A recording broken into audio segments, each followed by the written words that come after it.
What up, peoples? Oh shit, this shit looks terrible. Um, oh, what up, peoples? Please excuse the bad. Hold on, I'm outside tonight. Let me get Ray and them on here. Hope everybody having a good night. Hope everybody had a good night. Uh, Welcome. How y'all new season has been?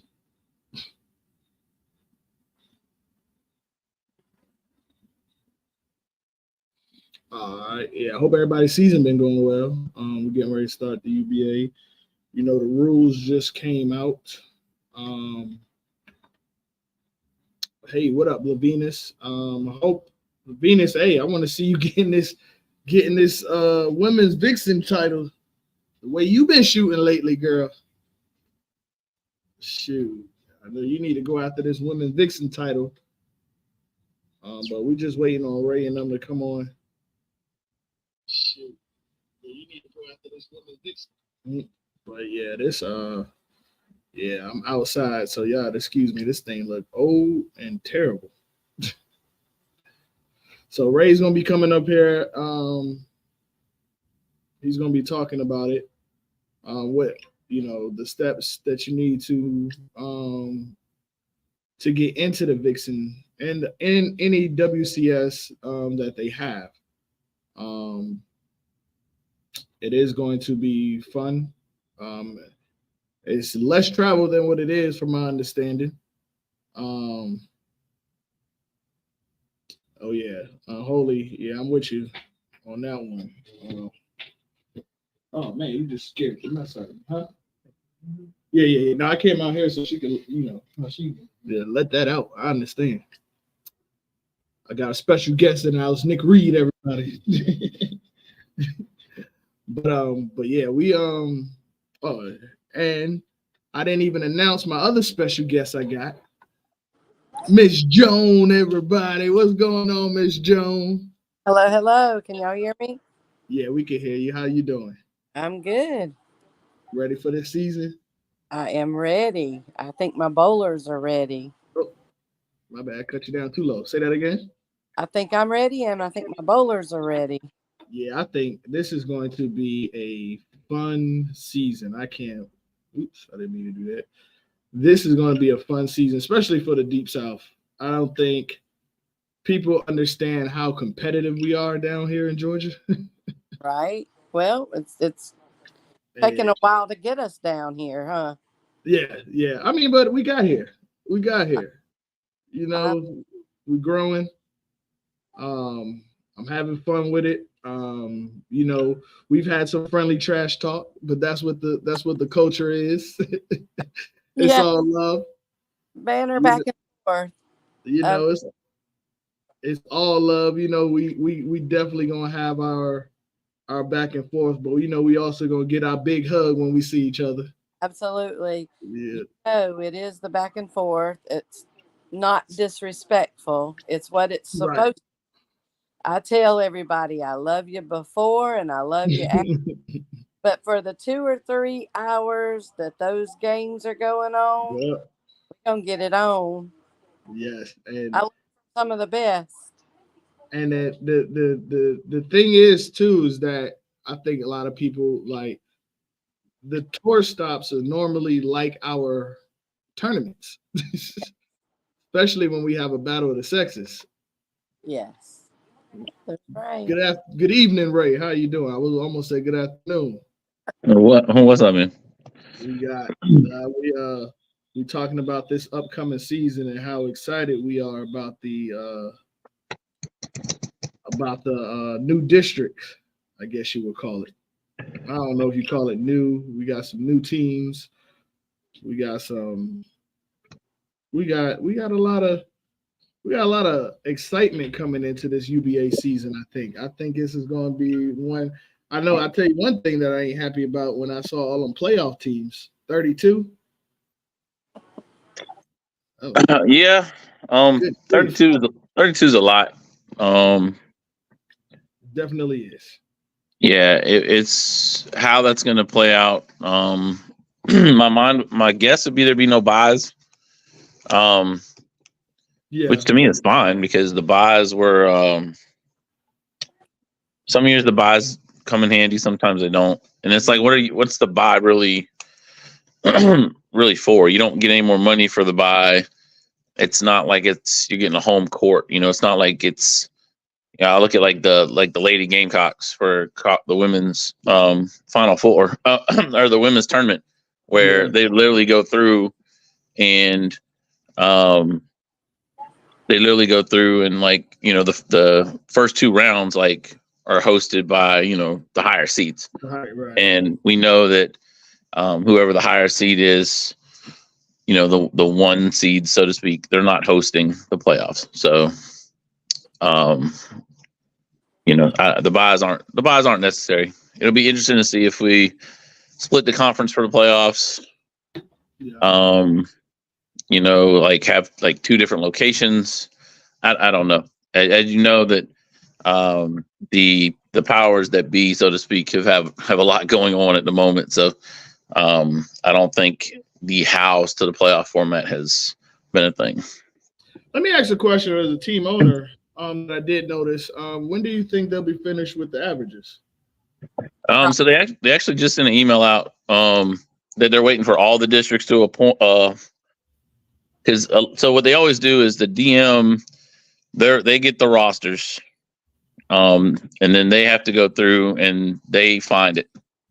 And like so for us, like Casey did ours, and then she actually sent them to us so we could see it, and then just kind of double check her work, so to speak, and make sure that nothing was overlooked or whatever. And then she submits that, and then they're waiting for everybody's before they upload them. The email said something about they got to do it all at once, or it risks losing data or something. So it should be soon. It's the longest it's been this way. Yeah, because I know I think they were waiting for Battle Bowl to be over at first. I think it was, and then like you said, I know they have their hands tied right now with other things that's going on. But I'm just curious because one of the reasons why, and which I guess is going to lead into the first question for Ray, is I'm looking to get some of the women into the Vixen, especially the Vixen tag team. And I know if Ray, you want to talk about the cap of and stuff with the Vixen tag team and the Vixens, we could start there. Yeah, so we we are the Vixens tag team. In fact, I can pull it up actually. As of a little bit ago, we got 13 Vixens tag team signed up.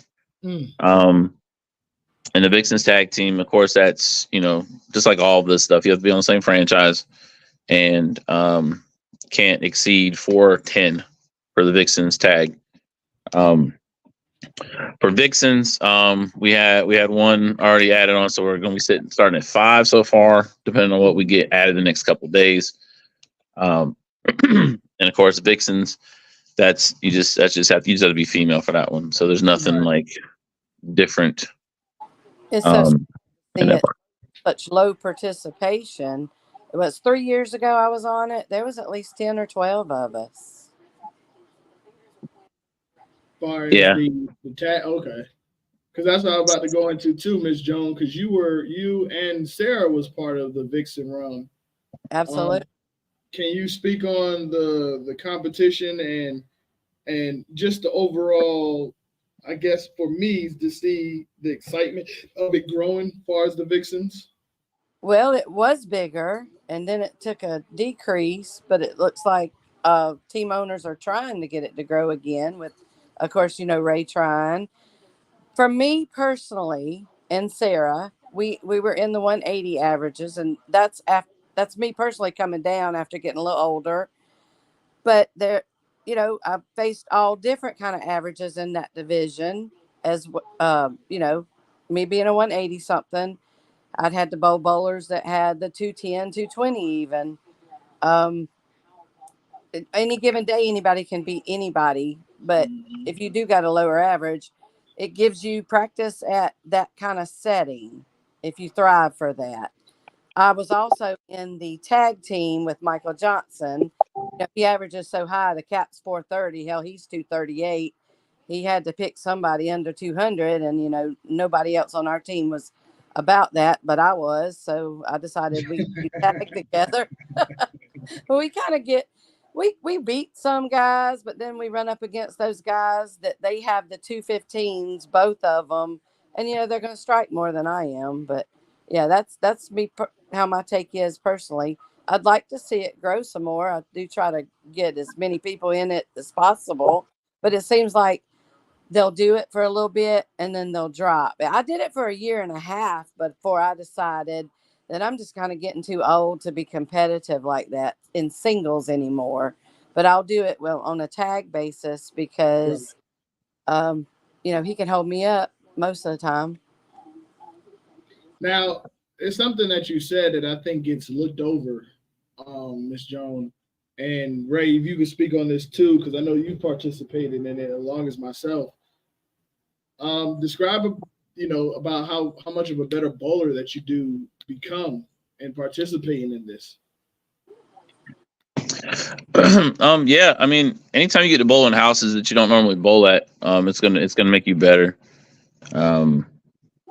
There's so many people in the UBA that they bowl league in one house, and that's all they do. So the more experience you can get in other places, learn about lane conditions, just learn about the dynamics involved. Lane play, different lane play, preparing your equipment. Yeah, I think the WCS, if you're trying to get into tour stops, and you're struggling to get into tour stops, WCS is one of those things that does make you stronger as a bowler. Because yes, you sometimes you can go with your team, but a lot of times you're there by yourself.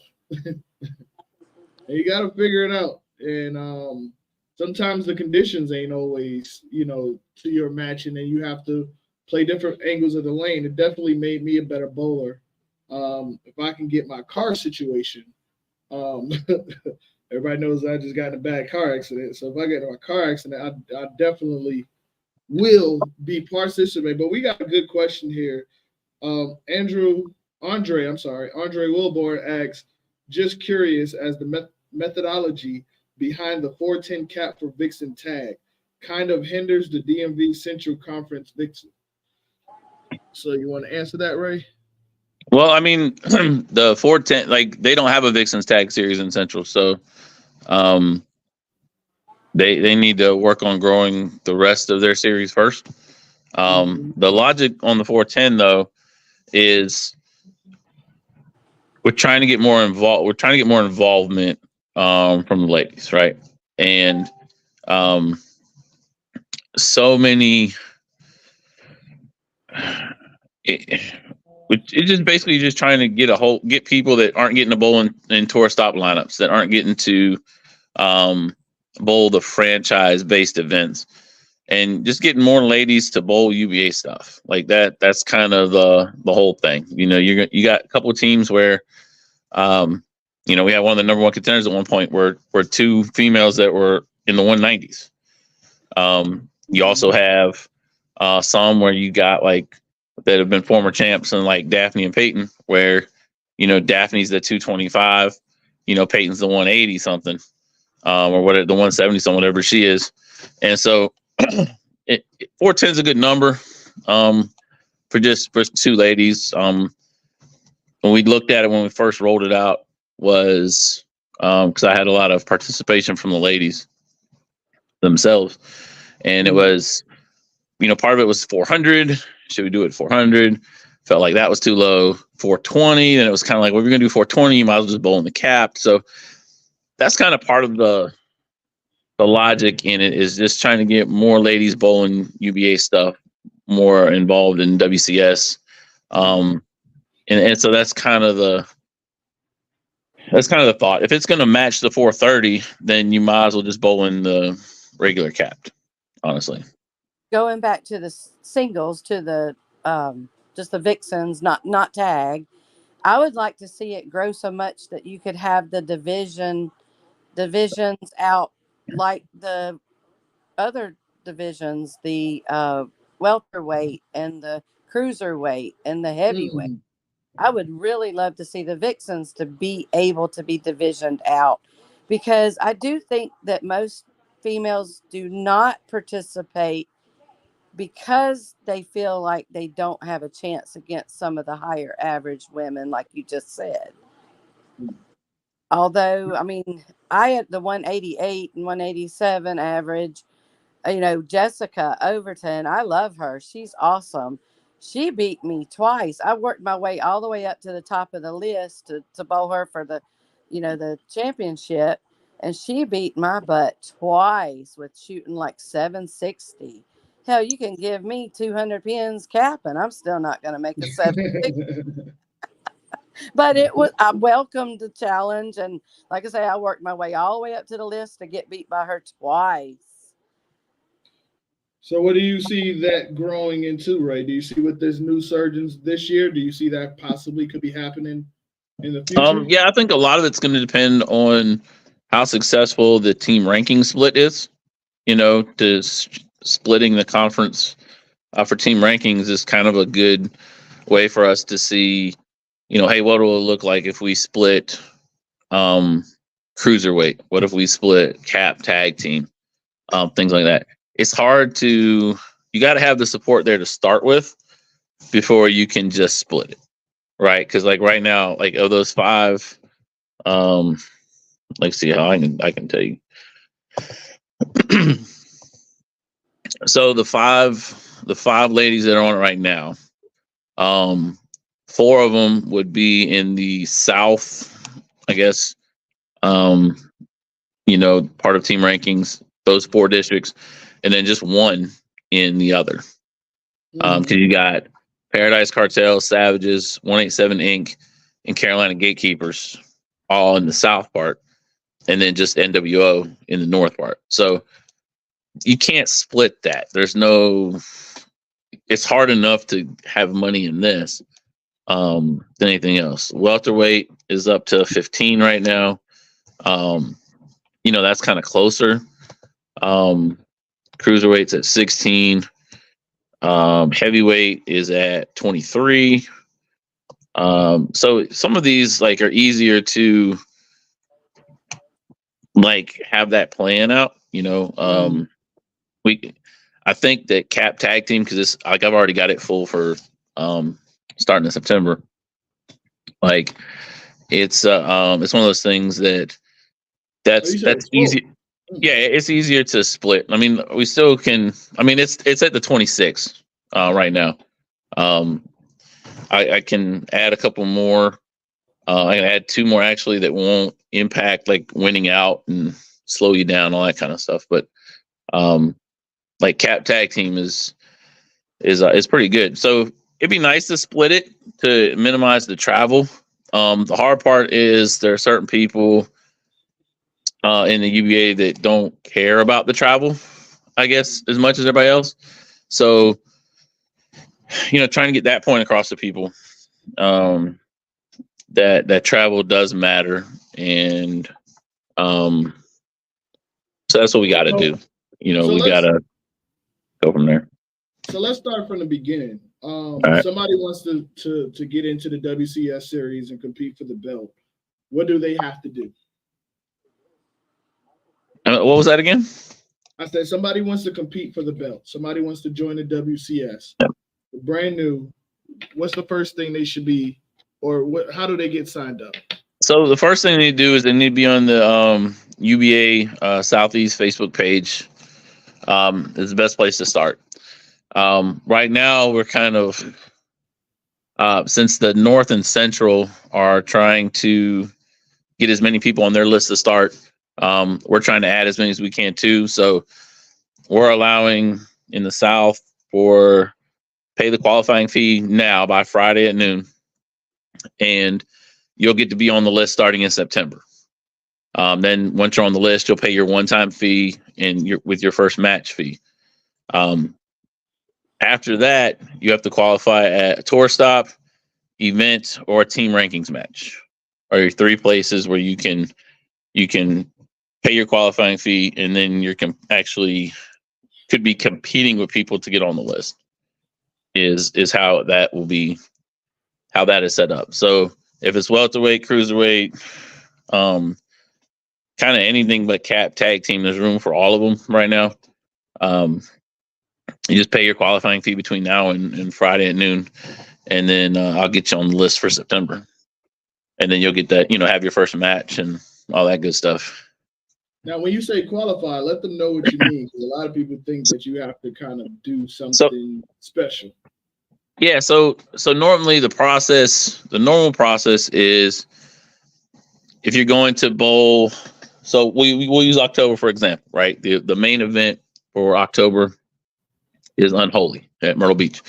So you go ahead, you go on there, you pay your $10 qualifying fee if you're doing singles, $20 if you're doing the tag team.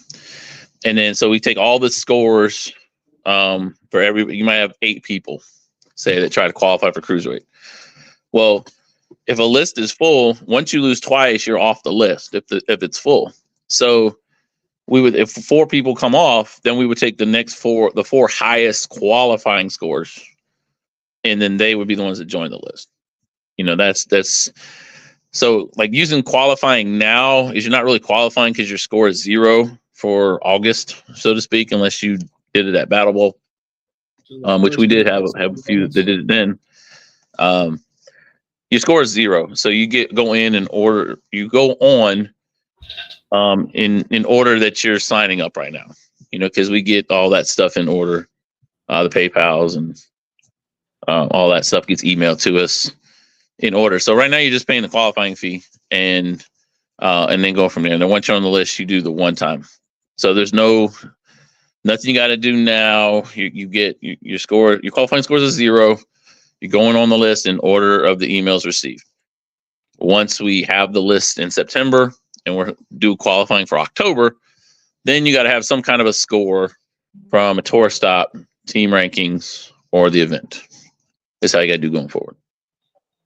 So it's just easy, just to participate. So those are the ones who always wondered how you get into it. You go into, what is it, UBAbowling.com? It's UBATV.tv. And it's real simple to follow it on there. We got it broken down by all 3 conferences now, so it's like, honestly pretty simple. And everybody who's watching this, before Mal jumps on you, you should have a UBATV.tv account. Everybody in the UBA should have one. I know I've been telling my team it goes in deaf ears, but if you go to an event and you're having trouble getting paid, don't say you wasn't told. Because that is one way to make sure that you get paid on time when you are registered on UBATV.tv. So now we have the WCS going, which is, I think it is one of the most slept on things in the UBA, far as what the UBA has to offer. Because I'm sure Joan, I'm not even going to put your team into this because your team participates in everything. But you have certain teams that only know about tour stops. And the WCS is a big way only know about tour stops. And the WCS is a big way only know about tour stops. And the WCS is a that's sorry right now. Oh no, you good. So, but there is so much stuff in the UBA that you can get involved in to help. One thing for sure, I took a couple of bad losses when I was in the WCS. Every match I had went to 7, and you don't really realize your endurance levels needed until you keep going 7 games a lot. That's a lot. I could Um, walk by that time. yeah, and the year I did WCS, I think I was at a 196 average, and coming off of that, I grew that average to a 215. And I always credit WCS, and I kind of want to tell this story, but I don't because I don't want to deter anybody. But it's just like you're bowling. You never know who's going to be on the lane beside you. You really learn to lock in to focus in. So it really tests you. And if you're doing the tag team, it really tests your partner that if one of y'all are struggling, if you can get each other lined up. Um, I think that is another great aspect because if I have a WCS tag team on my team, I'm definitely putting them on the lanes together. Because they already have that chemistry. So I think Absolutely. a lot of times people sleep on the WCS as to what it can do to develop you as a bowler because it's very competitive. Don't get it twisted. It's very competitive. I was watching the ones in Battle Bowl. Me and my team was locked in. We was watching. Who was it that was going for the Vixen and Vixen?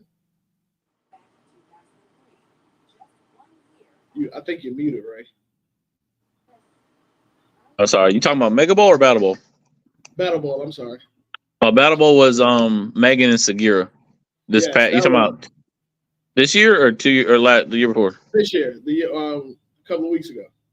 Oh yeah, that was Megan from NWO and Segura from I don't even know where Segura is at now, but she's over the Central Conference. Yeah, that was a great match. Like that was Yeah.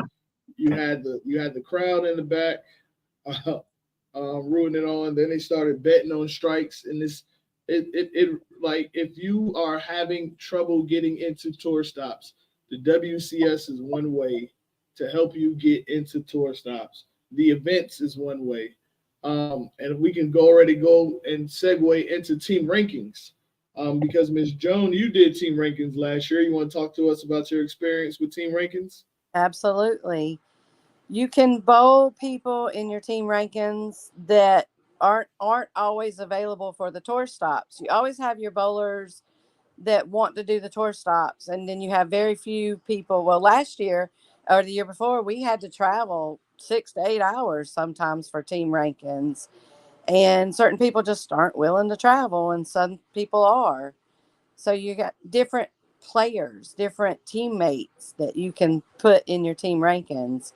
Now, what I was not a fan of is you have 2 weeks to do the team rankings from when you get put on the clock by Mal. He'll send the team owners of both teams, the messages, and say you have 2 weeks. But what's very hard is the other team won't play, won't set something up till really late. Games being played is what I'm trying to say. Like if you wait to the last week to do team rankings, it's hard to call somebody out because everybody else has already been called out, whether they won or lost their match. They're either calling out ahead or trying to defend from behind. So the games are played, is what I'm saying, Trail. Yeah. So Ray, do you want to break down what she's talking about when she says play ahead and play from behind? Yeah, yeah.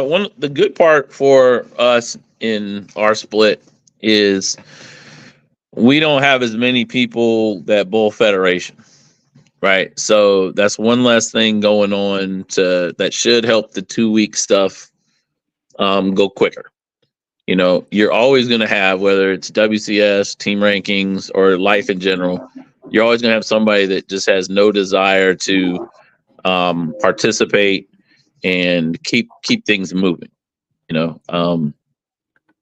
Mal, I think, did the best he could with a lot of that stuff. And but Mal's also like the event guy too. So like Mal's always he's always busy. He trusts everybody to kind of get things done. The good part with the split is we both feel that we'll grow both areas, honestly, because we're cutting the travel time down. So it won't be as you figure. I look at it like for here in Columbia, like if we bowl one of the Charlotte teams, our match is going to be in Rock Hill. If we bowl one of the Atlanta teams, we're probably bowling in Greenville. So it's shrinking that travel down so much to where people should, it's going to be 2 weeks. I would always tell people like, hey, if you can get it in that first week, get it in that first week, because that you challenge and kind of get in line for some of them spots faster. Exactly. When you gotta wait on that slow ass all the time, it makes it hard and it makes it difficult. So I think the split is going to be good for everybody. The north part, I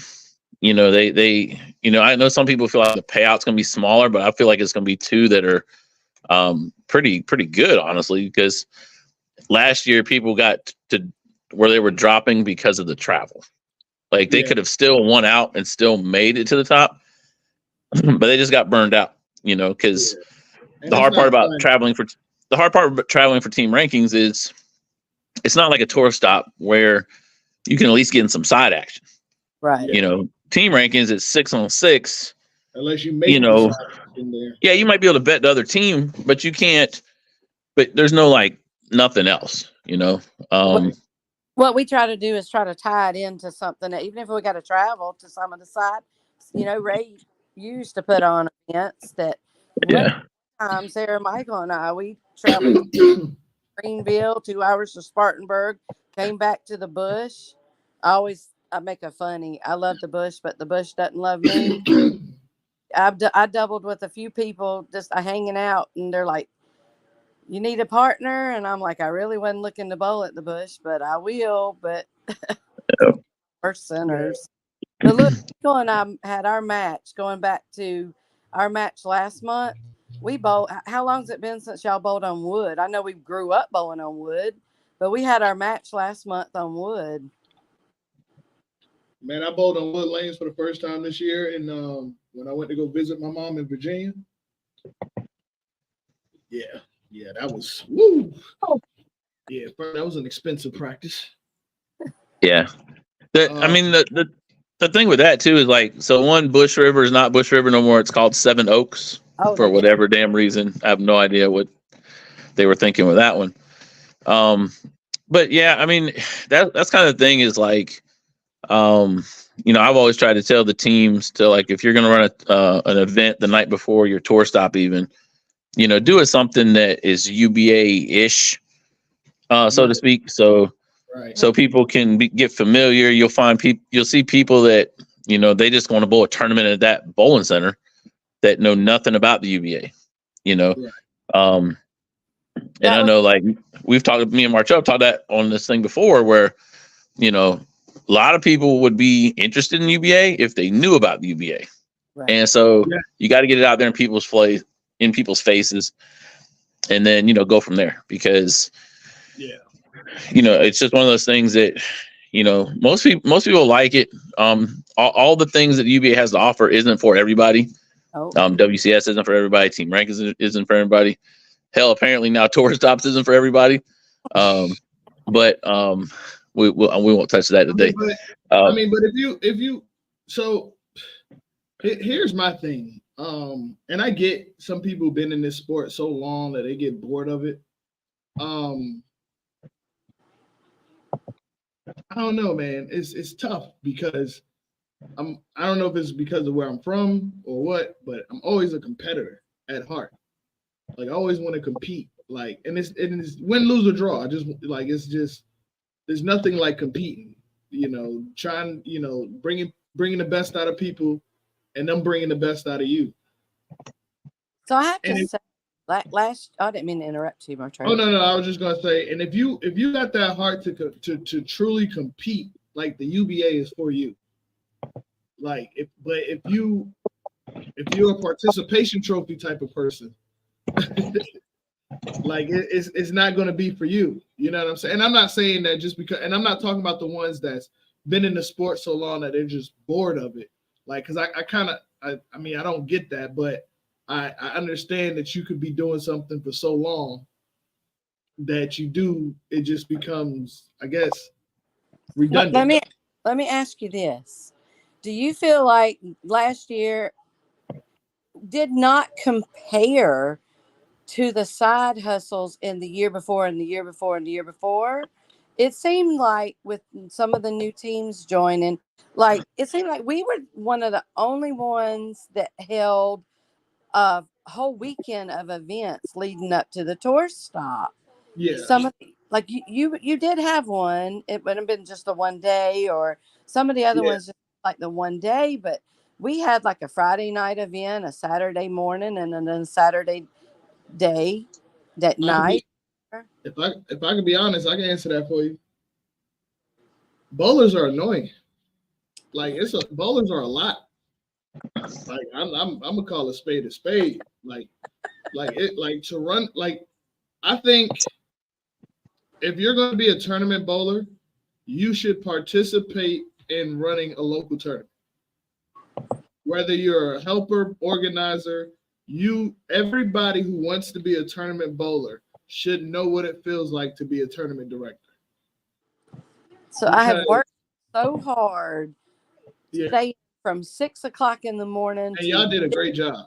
yeah, I've done from 6 o'clock in the morning to 8 o'clock or 12 o'clock at night in the centers before, just to have the bowler say, "Well, all you did was make a few score corrections." Oh, Man, what? man. Okay. Or you're only here so that you can get like a free lunch or something. We're volunteers, or more like voluntold. Yeah, that's a whole nother. Yeah, that's a whole nother app. Bowlers don't realize how annoying bowlers are, and it's not just like, and it's not just the complaints. Like that's annoying. Like I don't want to make it seem like it's just complaining that, or that if we do this, we got people that will come up to you and just say the most randomest shit, like out the like. We used to have in a tournament office in Conyers. People used to just walk in and goddamn 8 pin. I can't believe it blew right past it on front. And you'd be like, what are you like? What? And then they'll just walk out. And Ooh. then you get like 5 bowlers a game that does that. That just randomly just walks into the tournament office. So it's a lot. Like, and then preparing for a tournament. There is no such thing. Well, let me say this: you a bad TD if you could prepare and run a tournament the week before. It takes Like, preparation. like It takes it's only applications. It takes it's all yeah, that. it's only a certain TDs that I know that can do that. Well, Todd Tillery is one of the best in the game, well, and he he could had put a to learn. tournament together like that. He wasn't born or just didn't have that. No, no, yeah, He learned some. That's one of my teammates, and I love yeah. him. He made some mistakes in the very beginning that he overcome. He had to learn. I mean, we all did, but yeah, but where he's at now, Yep, and that's yeah, he great. does a He great does. job of putting them together on the fly. We all had hard lessons Yeah, to yeah. when it comes to that. Every tournament for me, like, was a One hard of the lessons I had to learn, going back a little bit, not about being a tournament director, but going back to the team rankings. I had a team back me into the last weekend, and we killed 38-2, and we didn't make a move at all. We couldn't go anywhere. That's why I say hard lessons to learn, whether it's you learn from somebody else doing it or from you learning it. That was a hard lesson going back to team rankings. That I don't know why we're talking about the tournaments and the team rankings into my head. I wanted to tell you Oh that. no, no. So, Don't let but great segue back though, because that led to my next question. Um, me being new coming into team rankings this year, how can you counteract that? Them waiting to the last. It's hard. You want to make the match, set the match up for the first weekend, not the second weekend. But like you said, we were dealing with Federation. We were dealing with a lot of the I see what you're saying. they back you into you're with against their local tournaments, you're against their state tournaments, you're against them go to nationals. Just certain times of the year, they can't bowl you the first weekend of the match, being only given 2 weekends. They got to bowl you that last weekend, but it's hard. It's really hard when you 38-2 and don't make a move up the ladder at all. Yeah, that's crazy. Right on. So, But you know how if your team didn't do team rankings, but yet y'all went to Battle Bowl, Mega Bowl, stuff like that? Well, I tell you what, when you played, like when we played Stay Dangerous or Disorderly Conduct in team rankings, we got taught a valuable lesson that their carpet is as much to have to do with the teams who win and lose as those bowlers. Man, they were on us. That's when we realized we have one bowler that can talk shit, and that's G Money. We realized we in trouble. Their whole carpet's back there hollering and screaming at our bowlers. I thought that man right there taught me that lesson. Who did? Man right there. Right? Yep. Yeah, Ray taught me that lesson at Anchor Lanes. That was good times. Yeah, I didn't know we can do a lot of the stuff that was being done.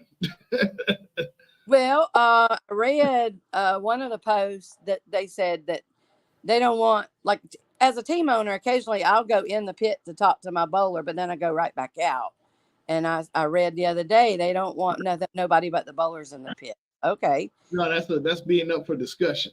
Okay. And then the other thing is some districts let some teams have artificial noisemakers while some districts do not. And so that's one of the things too. Some teams are louder by artificial noisemakers. I don't care either way. It's just that happened from a different district standpoint. I noticed that. Yeah, one thing one thing about carpet support, like I said, and the crazy thing is, like Ray is the reason why we learned how valuable carpet support is. But like we said earlier, it was definitely very respectful. But it taught me a lot. Like it really. I want to, when I say this, I don't mean this literally, but it taught me that it could be a little bit of the gloves off. And when I say that is, I'm in the pit. Like, you're gonna see me right before you get on that approach. Like that's me. Like, I may not bother you, or I may, I'm not gonna, y'all, Miss Jones, you see me when we faced each other. I'm all over the place. That's what we do. Like you said, we hug at the beginning and say we love you, and then it's on, and then after the match, we hug again. No hard feelings. And Miss Joe would tell you, during our match, I actually bowled that match. I'm on the floor. You were literally on the floor. I'm on the floor at the foul line. I'm on the floor. I had a bowler on 6 or 7 in a row, and there's you on the floor right in front of him, and I'm like, he threw a 7-10 split after that. I'm like, hit him next time, Jot. Jot, hit him. He's rolling on 6 and 7 in a row, and you in the floor in front of him. I'm like, hit him next time, Jot. Jot's a big old boy too. Yeah, I'm big like, boy. hit him next time. But yeah, he was bowling his ass off that stop.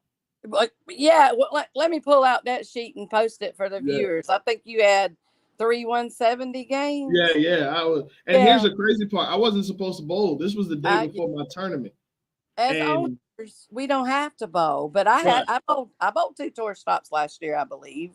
And then when I was on Casey's team, I think I bowled 2 tour stops. One of them, I talked shit with my boo-foo, Mr. Leonard.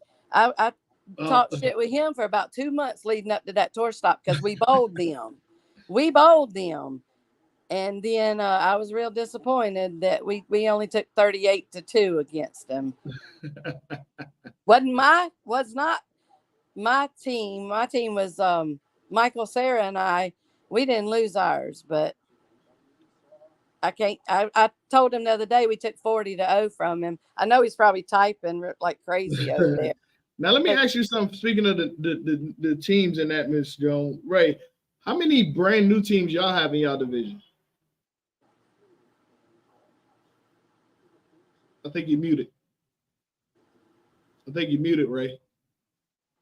All right. The only team that's been, I mean, yep, like Bufu was a team that used to be important like 10 years ago.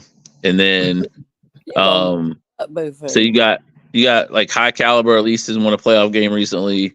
No. We've made how many new teams?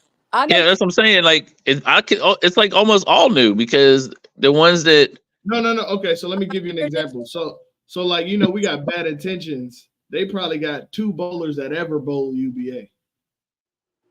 Like I think we got what, 3 brand new teams, Miss Jones? Yeah, the ones, Bad Intentions and Southern Listics. Yeah, we got a team from Wade Hampton that has a couple people that came from Reapers. Like Reapers or something like that.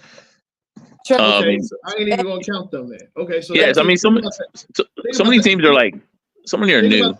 You got think about that team real quick, Ray. JR. I'm gonna ask both of y'all because Miss Jones, you said it too. We got the Bad Intentions, the ones, and Southern Stylistics. Who did I leave out? Oh, Sarah's room, and she's supposed to be in there asleep. She got up at 5 o'clock in the morning, 4 o'clock in the morning. She told me I left out Daniel Cohen and Striking Results. Oh, Striking Results, but and they're gonna be bad boys. That's gonna be a good team. I will make my prediction that they'll be first. That's a tough team. But my question to both of y'all is these brand new teams. How ready do you think they are for the UBA? We've done some scrimmages, and some scrimmages have gone very well, and some scrimmages have not gone so well, and bless their hearts for that. I don't know how well we've prepared them or tried to prepare them. We've tried, but we tried. I don't know. All I can say is first horse stop, we'll see. But my grandmother used to always say, a hard head, make a soft ass. Go pick your own switch. What about you, Ray? You think a lot of these new teams are ready for the UBA culture, or are they going to figure it out? No, I don't. I mean, I don't. I think that I think that some of the teams, it's more like that if they came from existing teams, they're going to have a better chance. Right. I'm not talking about that. Right. Yeah, but like for me, like the UBA, we do a really good job of like getting you signed up, but it's kind of like once you signed up and you paid the money and you're now a franchise, like there's no welcoming committee. Right. You know what I mean? So, I think that, teams like Critical Role, for instance, they did pretty good last year because they had people that came from winning teams. The teams that are all completely new people, they're like body snatchers, like over and over and over, where they're just there to donate money and have a drink and have a good time. For us, I don't think we have any that are like truly new except that Wade Hampton team. I think everybody else is like a year in, but then you got Boop, who's been around for a while, Waste Potential, ourselves, and High Caliber. So our 2 playoff seeds will definitely come from one of those 4, or from 2 of the 4. We'll just have to see. It's kind of hard. Like, I did with Martrell, like we try to help the new teams and kind of take them under their wing, a little bit and just kind of point them in the right direction. But everybody doesn't do that. Somebody looks at it as like it's fresh meat, so to speak, easy money. And like we don't want to beat somebody like that. We want to beat you to beat you. top of their game. But it is truly Right. hard to teach somebody something when they know it all already. You know what I mean? So right down here, well, you're in our group chat on Facebook. You kind of see it. In the deep south, it's kind of turned old team versus new teams. Like that's pretty much like where things Yeah, are I think right that's now. good though. I think that's Yeah, a yeah, good yeah, thing though, yeah. Oh because yeah. it's kind of like you're causing the five new teams, so to speak, four new teams to um get through it together, so to speak. Um, and I think that's good. Hopefully that anytime like one of your two teams are facing one of the new teams, hopefully all the new teams will go against you, and Right. they will be carpet support for For all the each other other. rookies, so to Yeah. speak. Yeah. They definitely hard headed. I ain't gonna lie to you. They hard headed as hell. Yeah, Like I see the memes and stuff. it's gonna be Because I'm just on there to share the team ranking stuff, WCS stuff, things like that, and yeah, because I that's get why a I was kick out telling like the you. That's what I yeah, was telling you before. If I ain't gonna lie, I was praying to the UBA gods that we wouldn't face a new team until after the third, fourth stop. Because if we get y'all with them averages, see, right now I think they got a little bit of the upper hand, just a little bit, because they coming in with all that handicap. But yeah, once them averages hit, come see me. I hope you're up there. I hope I see you at one of the 35 position rounds we have. Like, just yeah. I come see. wonder. I know our first three, we got high caliber first, which we'll beat them. That's no problem. Then we got wasted potential second. Again, I'll be at that one. I'm gonna miss the first one because I'm gonna be in Atlanta for the Steelers and Falcons. But um, Battle of last place. yeah, that's what it seems like. Um, but like, so I'll waste potential. Like, I'm not worried about them. I don't know if we got a new team that third stop or not, but it's at Augusta, which is kind of one of our home away from home. So uh, yeah, I'm hoping don't have to run into any of the new teams that have a bunch of those because that's what happened when we bowled Shot Show last year in Savannah. The lanes already sucked in Savannah, and Oh man, then I didn't even mention um, Savannah. when you Oh, just had straight bowlers, like they had the right people there that were average friendly for what they needed to do. And I mean they beat us 36-4, 34-6, something like that. Like it was pretty rough. Um, and we learned a lot from that ourselves because even teams that have been around for 3 years still have things to learn. yeah, Um, We yeah. and learned it. you can never stop learning. That's a For What sure. I learned was I wanted to keep the team very small, and then I didn't have people for these team rankings. yeah, yeah. Or I was, and yeah, here's a great. team relay. We go drive all the way to Aberdeen for team qualifier. That's 8 hours from us. Didn't have barely the six, and not the right six, but the six that was willing to go. And so we qualified like 22nd and moved all the way up into top 10. But you don't get paid in the top 10. You only get paid 3 and 4 spot. And so I wanted to keep the team small, just with true family, and that didn't happen. I opened it up, and people, friends of friends, wanted to join, and I have to say, I was doing some recruiting. Uh, Trail, you got some loyal people on your team because I was Hey, trying to get them. I'm gonna tell you, hey, but they loyal, and that's something to be said. If anybody, I've always said, if somebody want to leave my team for some of these new teams, have at it. I hit that release button quicker than all they got to do is say it. I'll release them in a heartbeat. Now, I will say this: a lesson that we learned too was we have great bowlers.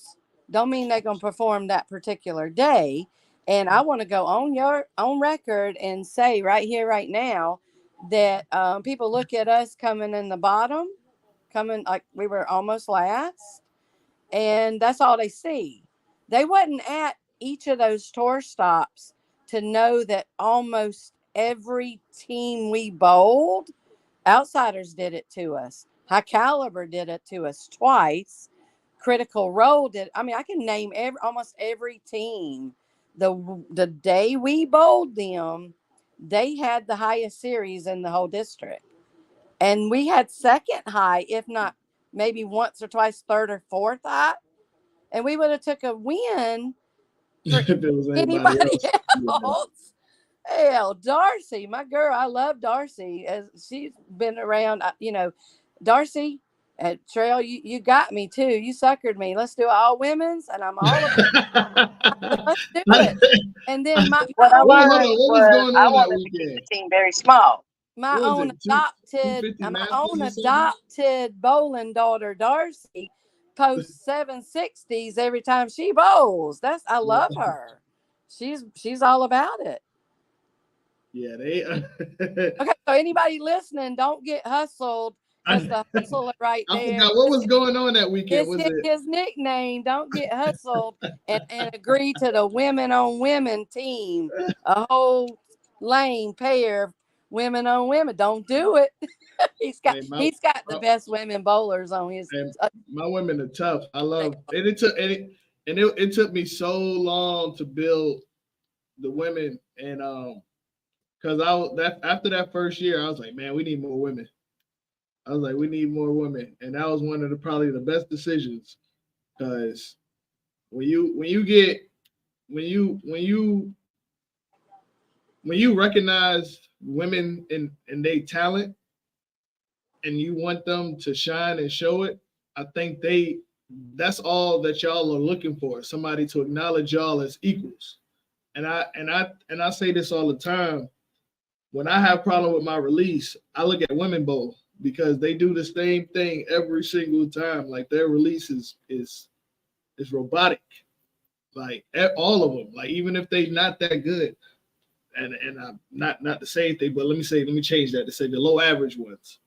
Like every woman that y'all release is so different than a man that like you can like I can see him when a man pull the ball, I can see it off his hand. But for the females, everything looks the same. Even when y'all pull the ball, it looks the same. So That's I about always want to see them shine that's and about get that light. thing that Michael Johnson said. I don't know, about 10, 15 years ago, he went and tried out for Team USA, and he came back saying that he probably learned more from the women Team USA bowlers than the men Team USA bowlers out there. Mm-hmm. I'm glad you said that. It reminded me he said Yeah. that same thing.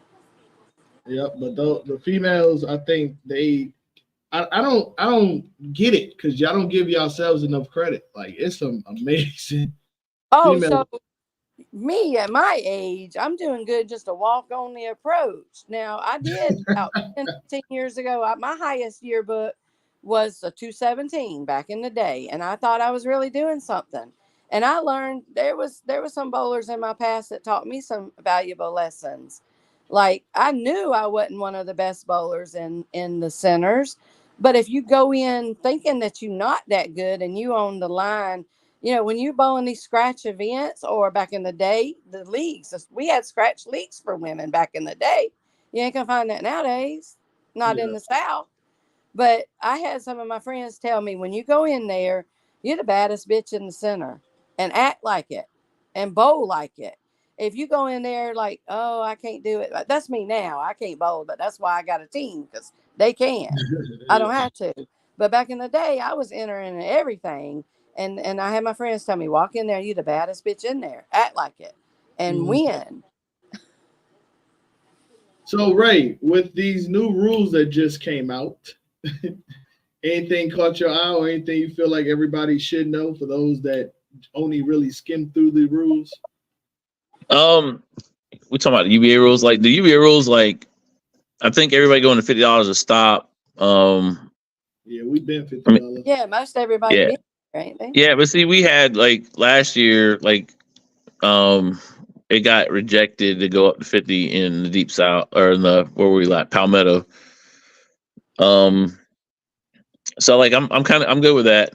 Like that was fine. I think you could possibly lose your 10 bonus points. Yeah, I think crazy. that's different this year for sure. That is crazy. I was not happy about that. Well, but see, it's one of those things where so we had somebody that pulled me aside at the playoffs, and they were like, hey, they felt like they should have seen who on the other team was bowling before they started. And it was because they were trying to start everything on time, but they weren't able to get new sheets out and all that kind of stuff. And so the one part about this rule, and it's one of those ones that everybody won't understand it, so to speak, and not care even. But getting everybody there 15 minutes early, making sure you have your money, you pay your money, and your roster's done should help streamline things more. So let me clarify where I'm coming from, because everything you said I agree with.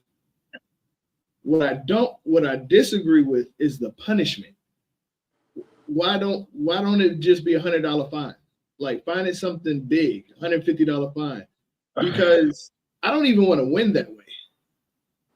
If I'm being honest, I want to compete. I don't want to win because somebody lost their bonus points because, find them. Let the lane play be the lane play. That's what I'm saying. Now you're right with everything. They should have everything in advance. Bowlers should be there 15 minutes early, but fine them heavily, and that's how you get it to stop. Hit them pockets, and the money go in the prize.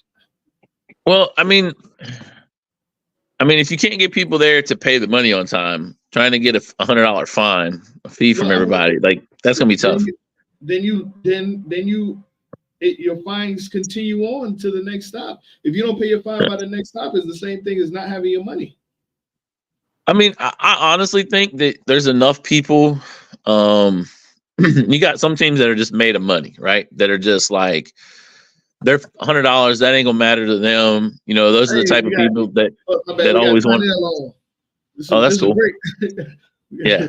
Tynell, we're talking about the new rule, the 15-minute rule, where you take in 10 bonus points. Yeah, but see, I like it, and the reason I like it is, everybody should want to be on time, pay their stuff, so you can start on time. It's those are all rules to get people to show up and do their thing like they're supposed to. All of that, and nobody's but agree with the punishment though. Yeah, but it's it's not if we were to we'll use the first tour stop as an example. If we are late paying our stuff or turning our stuff in, then the best we can do is win 30. And that 10's a lot. That's a punishment in itself. Well, no. I agree. But to me, that's overkill. We went to the extreme. Let the lane play be the lane play. Yeah, but some of the stuff that we do, I think you got to kind of go all the way with it. You gotta. If you don't need to build it up season by season to all right, guys, we don't need habitual line steppers. You know what I mean? But my thing is, can you imagine paying $600 for a tour stop every other tour stop? They'll be on time next time. Thank you. That's what you're still doing. You're still accomplishing the same thing, but you just letting the lane play be the lane play. Find them heavily. And if you don't have your money, the same thing as if you don't have that $450 by the time it's the start, you lose that first game or something like that, is it? Hopefully. To me, this is one of those things where it's the easy thing is, I told mine, I said, look. That's a very good question. Somebody asked, where does those 10 points go?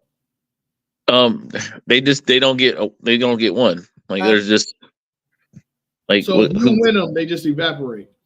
You can't win them. They're just unearned. Unless nobody wins them. Your opponent don't get them.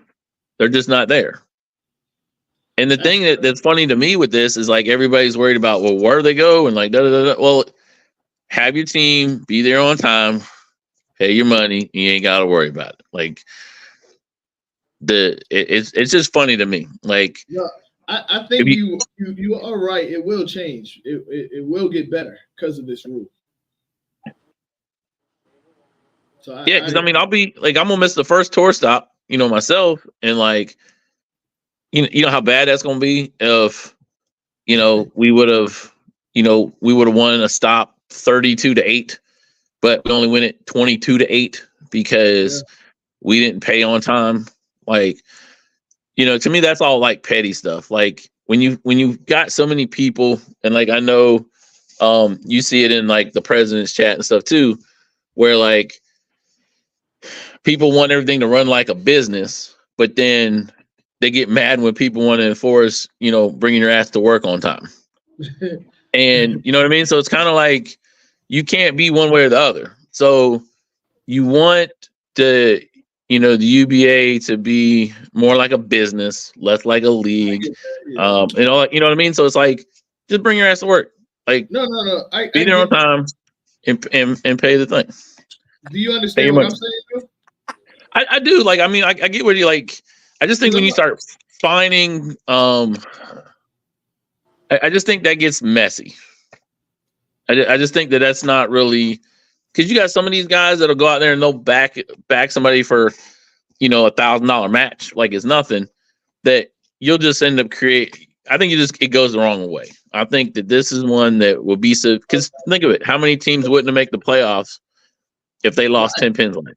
So let me ask you this, Ray. Yeah. Do you think it could be another extreme punishment other than the lane play?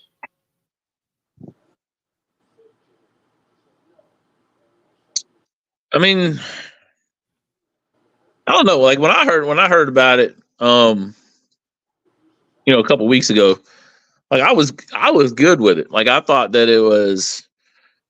it's one of those things that is meant for people to follow directions, and and it's kind of where we get so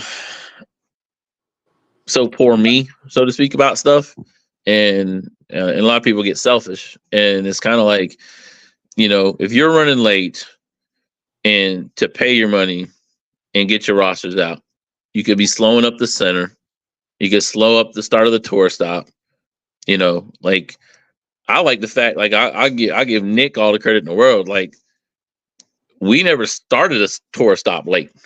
We had people that were always good about, getting the money, running it, and going. And when you hear some of the stories that where districts are starting late, and things like that, like the other teams, they don't want to have to wait on people. And so it's severe, you know what I mean? But it's like, maybe to me, it's one of those things. I never heard it's of an easy solution. Yeah, my bad. But I never. Maybe that's it. I mean, Miss Jones, if you can attest, we never had a problem with that neither, with it being late. Like So maybe like you said, maybe it's some other issues that we don't know about that cause this. Not just my team, all our bowlers and our districts seem to show up early and tailgate. There's every kind of shirt hanging out tailgating in the parking lot 2 hours early. Yeah, like maybe that's it. You heard the horror stories. We haven't heard any. That's probably why. Because my thing is, go ahead, my bad. Oh, yeah, I mean, you're right. Because I mean, you gotta remember, like some of these rules and things that get added to where you can't put your finger on why it was added could have happened somewhere else, right? There's plenty of times, even with like the WCS rules and stuff, to where it don't impact the South, but it has to be global. There has to be more things have to be closer to the same everywhere. And obviously, I mean, we had the complaints I was telling you about at the playoffs that like, hey, we could have just started late. We could have did something like, so it's trying to be more professional, trying to be where, hey, we're going to do this, be there, pay. And like Jason has already said as well, that like, if we've got staff members that are holding it up, then that'll be addressed, and we got to trust that it'll be and trust that will happen. You know what I mean? Like there's a lot going on with everything right now, but to me it's just like, be there with your team early, and it's not even a thing. It's not even a concern. But I mean, it's one of those things where like I don't know where in the South we've had that problem, but it could have been a one or two districts, but to me it's important. Like just pay your money, have your roster turned in, because a lot of places don't even send their rosters in like we do. We used to always have to send it to Nick. Now for us, we got to send it to Casey. And so like, it's to try to make everything more fluid is the way I look at it. And, we don't agree with all the rules at our career jobs, so to speak. So some people aren't going to agree with this, but that's just the way it is. Like, don't lose 10 points. Well, go ahead, Clyde. I want to talk about both of those subjects you was just talking about. First, hello everybody. Okay. Hello. So first, the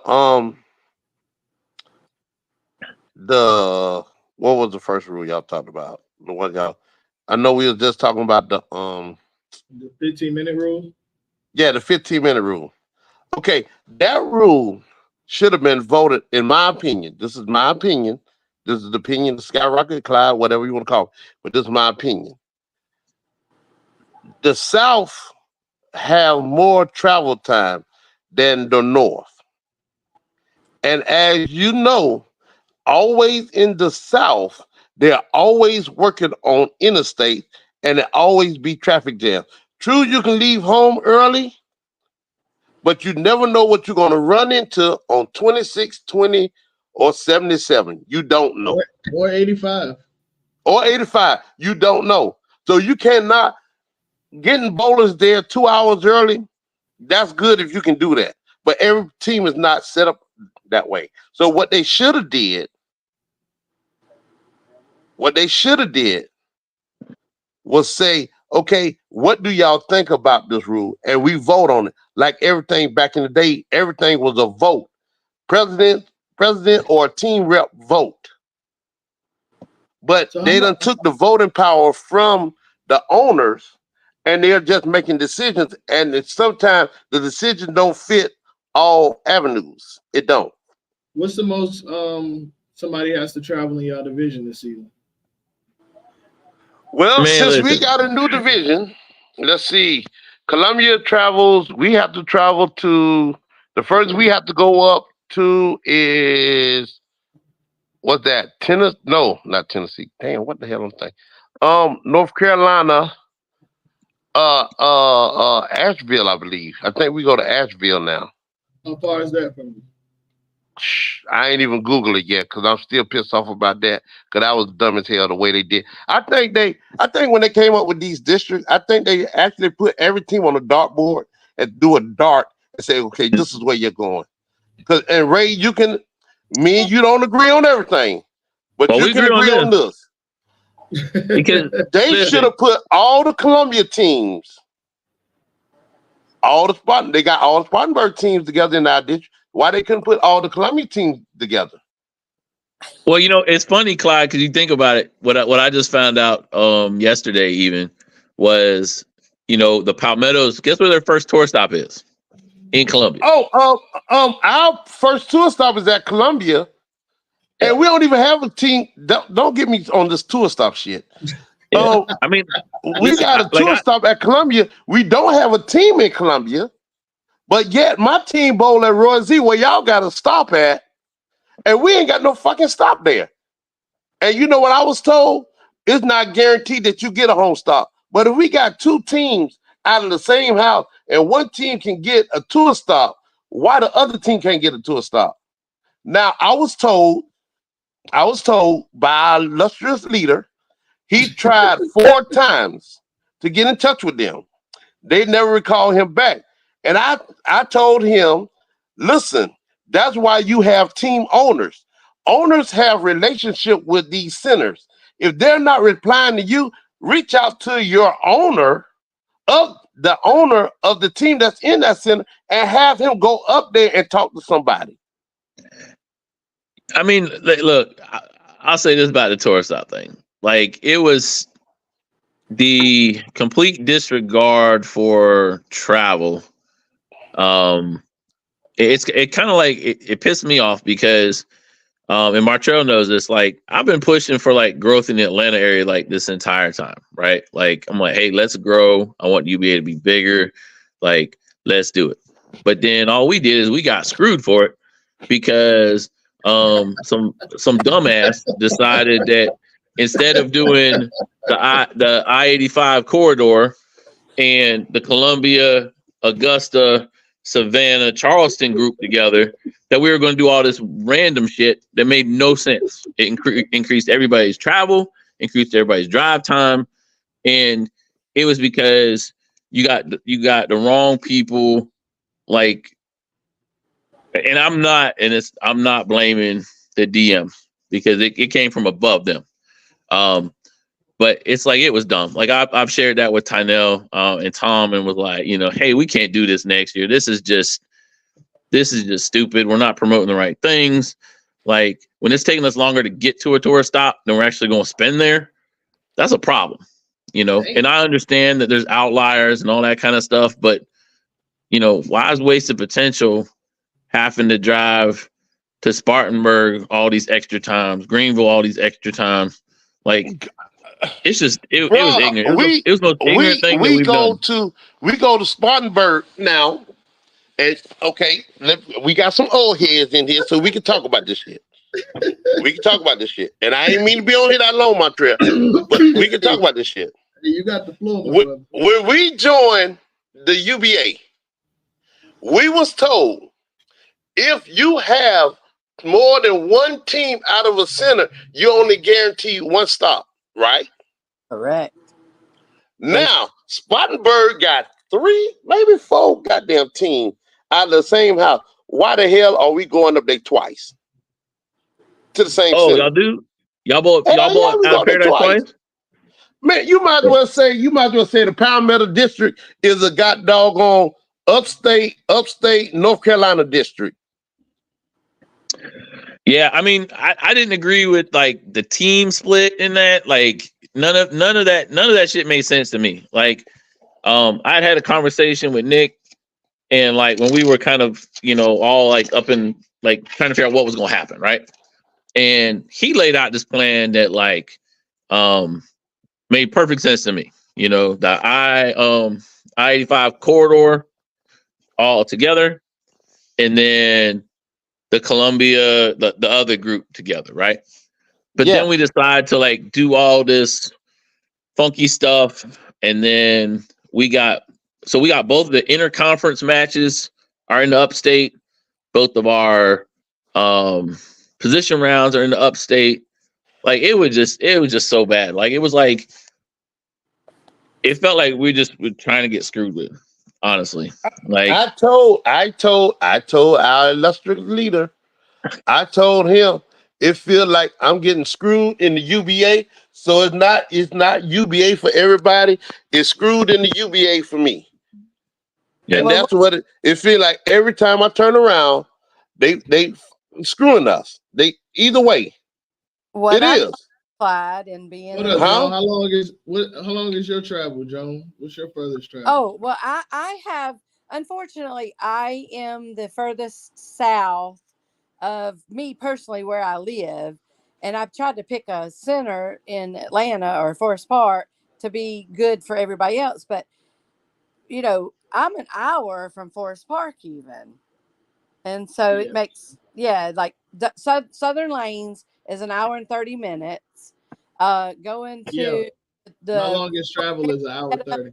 Yeah, no, Marietta, Roswell, all of them, they're an hour and 30 minutes up that way from me personally. But just from Forest Park, they just about an hour or 30 minutes. However you traffic, Atlanta traffic. But what I was going to tell Clyde is You know, we've been around long enough to know that almost every year the districts are going to change because we're not done. I believe, and what do y'all think? I believe even new teams are going to form and join next year too. Yeah, Oh, yeah, yeah, I it know. is. Yeah, It that is. is. But Yeah. but the narrative is this: the narrative. It needs to be uniform across the board. There's no way, even though we have more land space in the South, that we have to travel so far. And we For have no a reason. team in the Palmetto District out of North Carolina. You penalizing the team out of North Carolina. Oh, yeah, you trying to, from what I was told, oh, yeah, they trying to set an example to them and let them know it's travel. So we're going to throw them down there in the Palmetto District, and their ass got to bowl every tourist stop in South Carolina, and they only get one in North Carolina. But y'all got to look at the flip side of the coin. The flip side of the coin is we got to take our asses up there. Yeah, I mean, so here's something real quick. So, I got Wasted Potentials pulled up for example, right? For the way the schedule is written for them, they have 5,201 miles round trip Damn. for all the tour stops. Right? They ain't y'all what you call them, right? They ain't y'all Yeah. district. Right. So the drive time round trip is 5,048 minutes. Damn. That is stupid. That's That all right. So here's the thing. 3 If they would have laid it out the way that they should have, right? No, he said that is stupid. You're talking 4,247 miles round trip. So you're talking almost a 1,000-mile round trip difference. And it's been 4,163 round trip. So you're talking they would have saved 900 minutes and 1,000 miles traveled. And not to count the dollars in gallons of gas. Right. And so the whole thing is like, I get we're going to grow. I hear you. But you think about it. If you got 10 in Atlanta, you got 8 that was basically the upstate, and you would have had 8 from Columbia to Augusta to Savannah and everywhere in between. If we add a team back in Florence next year, right? Guess what they do? They're in the Columbia area. If we add another upstate team, guess what? They're like, you can grow those pockets. We don't need to keep realigning, and because we're taking away the culture of having a competition, like having a rival, I so was to just speak. about to say that, having a rivalry. Yeah, you take. Yeah, and I mean, it's like, we. I ain't gonna lie, I feel like Complete Anarchy and the Outsiders was really building one. Yeah, I mean, we would have enjoyed owning you, but completely. But it's one of those things that like the wrong people make the wrong choices. Because I heard plenty of times that well, we've been around for all these years and blah blah blah blah blah. Well, I get it now too. Like I get it, right? Well, but hell, I done been around a long time. we know But what that. the fuck that mean with anything? And it takes a long time to get around you too. I get it. But what I'm saying is, like, when you can make it easier, make it easier. You know what I mean? That's my thing. But they're not trying to. I know, and that's my problem with it. Is like, the priorities were just god awful.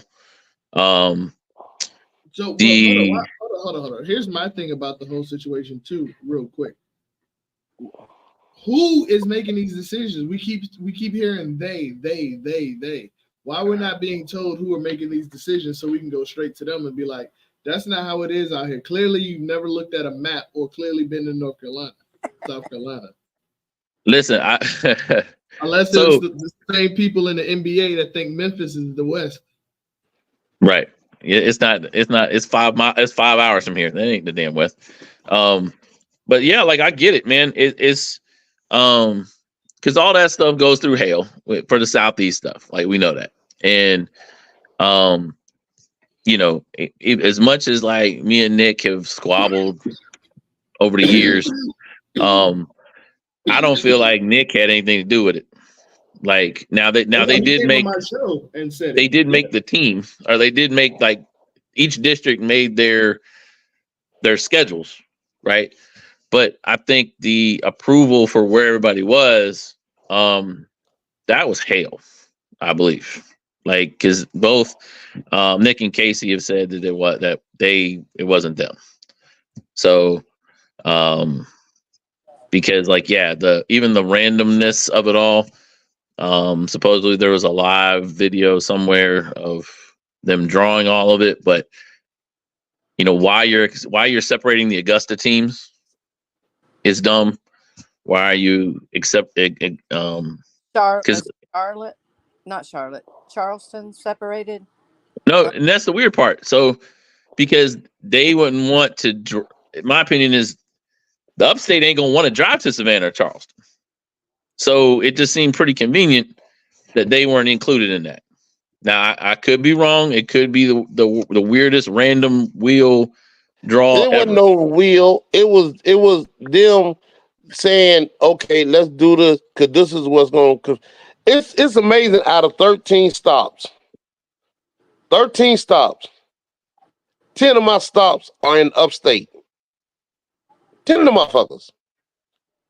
Yep, and that's how let me see. Hold on, let me count ours. I don't even like upstate like that. No. Well, please count. I'm gonna play devil's advocate just for a minute because in our district we went through picking centers that didn't really be UBA supportive. And it's like Clyde said, a center that has 2 teams out of it, they're not guaranteed to get 2 stops. It would be lucky. It would be nice because why would we want to support the proprietors that are UBA supportive? Why give them? Because there's not that many UBA supporters out here no more. But don't get it twisted. I get you. Yeah, and more power to you, and more power to that business. Yeah, like I wish there was, but to give you an advantage, hell to the no. Well, look what I told Randy. Randy's very supportive. He wants. Oh, Randy, yeah. Randy, so yeah. When at first he wasn't going to get 2 more stops, I suggested give up your teams. Make your teams find different. That's what I said. Yes. He would get 2 tour stops. That's what I said. Yep. Both of y'all come out of that house and we can use that as a mutual stop. Absolutely. That's how you yes. That's I told him. I told Chris Kayak that. Yeah, Ellen at Forest Park is very supportive of UBA. To the point she's closed on Sundays, but we'll open for whatever events we need to run. She's wonderful, and we support her because she supports us. Yeah. And have 4 teams out of Forest Park then, and none out of Southern Team, so that Randy can get 2 tour stops. Yep, I'm with that, and that was my suggestion, and I'm cool with that. And I wish Randy could open another fucking Southern Lanes on this side of town. Exactly, I'm with you on that too. Damn, I'm tired of driving an hour, but I'm coming. I'm coming though. If I got a chance, if I got a pocket, I'm coming. I think I'm a bold tie super bracket. That's what I said. Yes. Oh, speaking. I got a chance. I got a pocket. Full throttle. The very first tour stop. We are going to run the same events. Well, tweak some of the events from last year, but we're still going to have a Friday night, a Saturday morning, and a Saturday night, or Saturday afternoon and a Saturday night. But prior to the tour stop, because we were the first tour stop, we agreed that the other team that's out of Forest Park hadn't really got going yet. They can have the next tour stop to run their stuff. So Ty and I are going to, and my other team, we're going to be getting and running that stuff. So anybody that wants to bowl those tournaments, look for it. We're going to be putting that's another problem. That's another problem I have with the South opposed. And see, I didn't get awakened to all this until I went up north to a UBA stop. Down in the South, they try to have us bowl on the same weekends. That makes it hard for us to support each other districts when y'all having events like that. But up north, they don't bowl the same weekends. I thought they changed that this year. We don't bowl the same weekends. We got the same schedule. We got the same schedule as right now. You don't got the same schedule as us because I seen y'all schedule. No. Our dates are the same. It might be one or two different, but the majority of them are the same. No, not us and y'all's Montreal. I know that's what I'm talking about. I'm talking about us and we have tournaments here too now. Think about it now. That's what I'm saying. Joe putting on the tournament. Joe and them putting on the tournament too. So that's what I'm saying. Y'all come down here and support Miss Joan and them, and then we return the favor. We've traveled Golden Clyde stuff before. We've all Golden Clyde stuff before. Race stuff. We come to Congress and Bolden and what you run before. Oh yeah, Michael Johnson. I love traveling. I don't have a problem with traveling. I stay on the road every weekend, so I'm used to traveling. We got local stops. I wish we had. I wish we was traveling. I hate that we got an Atlanta district. I ain't gonna lie to you. What they should have did is 8 teams in the Palmetto, 18 teams in the Midlands, and then what y'all got 10 down there? Yeah. Why they just didn't put all of us in the goddamn hat and pull it? Because I miss bowling. Now we're gonna have the same travel time. Might as well go down to Atlanta and bowl. Well, we already learned that we don't never know what the next year is going to hold. There'll be some new teams and realignments again. That's true. And hold on. I got to pull a rabbit out of Rick James hat real quick. And Dougie, you can shut the hell up because your ass got a short travel time. And you talking about we bitching about South. I'm reading the comments. I see what your ass put. I've not read any of them. You bitching. You talking about we bitching about travel time when your ass got to go 45 minutes to the next tour stop. Shut the fuck up. You ain't down here traveling. Until you come down here and travel like we traveling, shut the hell up. Keep your opinions to yourself. And you still my dog, but keep your opinions to your damn self. We don't care about that shit up north. All right, now what you saying, Montreal? Go ahead. I just had to address that. Yeah, because he putting some crazy stuff in the comment. Y'all ain't been seeing it, but I've been seeing it. I haven't read any of them. I got on my glasses tonight. I can see tonight. He said he got 45 minutes of travel time. Yeah, 45 minutes to an hour. He talking about we bitching down here. Come and drive these 2 hours or these 3 hours. For 3 games that we paying $50 for 3 games. If they wanted to raise it up, what they should have did was raise the games up too and take away the 10 bonus points and just have four squads, 4 teams of 3 with 10 points apiece. Clyde, he said he's not talking about that. He said he's talking about the WCS. He lying. No, he lying. No, because he said, hold on, where's it at? He said 3 WCS conferences is dumb too. Oh, I ain't got nothing to do with WCS. That's what he was talking about when he said they was. Oh, well, I'm sorry if he wasn't talking about the tour stuff, but I read he said that, look, do you hear these mofos down in the South fussing about travel time? That's what he said. But he was talking about, remember, that was the comment before he said that was about the WCS. Oh, 3 WCS conferences is dumb too. Well, you got the WCS man on there. Speaking of which, let me ask you this, Ray. WCS this year, is it still the same to get in? Price-wise?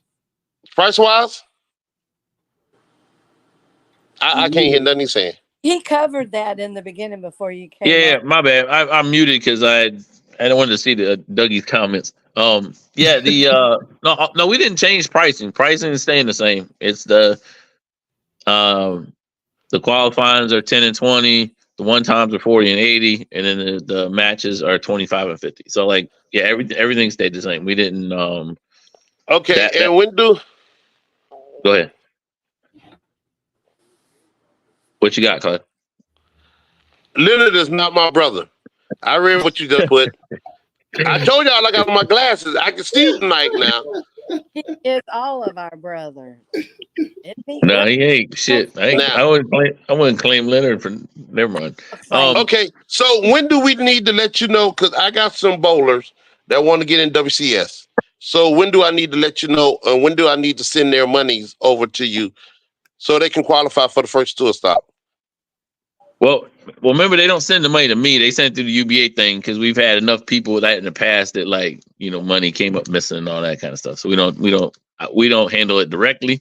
So I go through the site. But I posted out earlier that you got till noon on Friday. If you want to go ahead and just pay the qualifying fee, and I'll add you to the list for September. So I'll do the September list Saturday, sometime on Saturday. All right. For September. All right. Okay, well I'll let them know. I got some singles coming in, and I think 2 tag teams coming in. True. Yeah, the cap tag teams is gonna be kind of full to start, but we'll talk. Just message me. We'll get together this week. On that. Right. Ain't no problem. I feel like this is just my opinion. I can't help but to feel like this by getting beat up on so many times that some of the bowlers bag to be in the capped when I wish that they would man up and be in the uncapped where they truly, I think they would belong. Not man up. Yeah, with that 18 game average, they'll bowl 17 games or they'll have the right number of games, but bowl real bad in league. And then they get in these capped matches that are only recorded for win and losses and not towards average verification, for rolling averages or whatever. And man, they'll put on a show. So you thinking they should record the scores for WCS and add that as a category for average? Oh, it'll be a lot of work on Ray or whoever, the powers that be. Well, shit, Ray ain't got nothing else to do. Let them do it. But I tell you what, I wouldn't feel so bad when you see these guys in the capped. Man, we've gotten beat when they shoot 4 games against us at average 261 one time. And I know you ain't getting lucky every match. These guys are not getting lucky every match and striking every match. They know they can strike like that. They just don't have the average to reflect that they can. Well, the thing, killing the series. But the thing is too with that is there are people that will bowl better in a singles match than they will ever will in league. Timing is different. It's just everything is just different. I still see a lot of the tag teams, like they make the mistakes of trying to have like set tags. Like, they already know their strategy for tags going in. Well, I'm sorry. Like if you have that strategy, it's a losing strategy because you've got to know if somebody's feeling it and like they're running some strikes together, you don't want to pull them out because, okay, that's your 3. It's my turn. You got to you got to do your tags backwards. You can't do them forwards. And so I get what you're saying, Joan, as far as like you wish people would be where they should be based on how they actually are. The problem with that is people are always going to play some kind of average game in anything, so they can bowl all these tournaments where with whether it's the stuff with the Calcuttas, whether it's the the team events where the lower the average the better. Like as long as that's being enabled, like it's hard to stop it. It's hard to monitor all that. And then the thing too is like if you kept up with WCS games for averages, so to speak, what would be to stop say I was bowling Juice, right? Like we both heavyweights. Me is more body size than bowling skills, but we're both heavyweights. And what would keep him, besides he's got more integrity, I think, than a lot of these people do. What would keep him from? My max is a 182 that game. what would keep him from not trying to shoot 280 on me? I got you. He'll shoot a 183 if you shot a 182. Yeah, like what? So that's where it gets kind of crazy, and then especially in the tag stuff where people aren't shooting their spares, other people are they're doing the tag. Like so, it's tough to do. I mean, all it'd be of that. almost impossible for tag team though. Oh, sure, tag. Yeah, I mean tag be impossible, but it's kind of like. No, that'd be impossible to do it because you're not bowling the whole game.